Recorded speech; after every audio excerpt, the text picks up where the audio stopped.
Palantir, Pete. This one, biggest 3-day drop since 2022. Defense Secretary Pete Hegseth basically has been tasked with reducing military spending by 8%.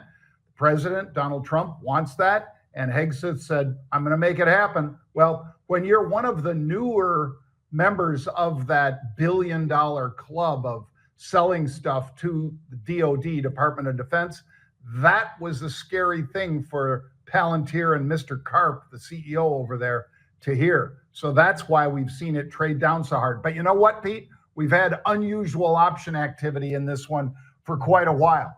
And more recently, the 19th, so just last week, we had somebody buy 20,000 February 100 puts. Well, stocks traded down to 92 today. So what are those puts worth? The right to sell it at 100? Well, the right to sell it at 100 when it's trading 92 is worth $8. You saw what they paid for those, Pete.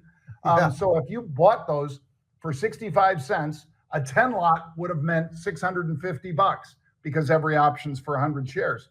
Now you turned that into $8,000. That's why we follow the smart money, folks. That's why you should go over right now after this broadcast and go to marketrebellion.com/get started so you could start taking advantage of it too.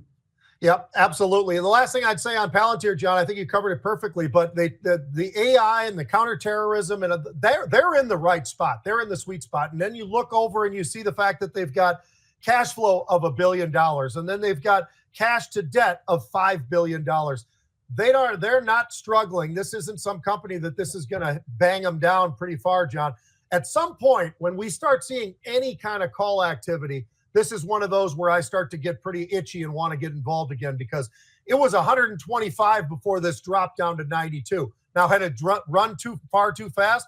Probably. But Hegseth, as he's going through this, he's going to spread that 8% cut over 5 years. It's not like they're coming in saying, all right, let's cut this son of a gun. No, they're spreading it all out. So because of that, I think there's a lot of good reasons to say maybe this is a little overdone. I would have said the same thing about not too terribly long about the stock to the upside. Maybe it was a little bit too long in the tooth. Well, now it's pulled back. Now I think we have to look for a while. But any opportunity that says, hey, we're ready to turn and burn, I think this is a stock that you want to be a part of. Yeah, I would agree, Pete. This is one that I like, and I love buying it on dips. And this is a pretty significant one, 20% in 2 days. That's pretty significant.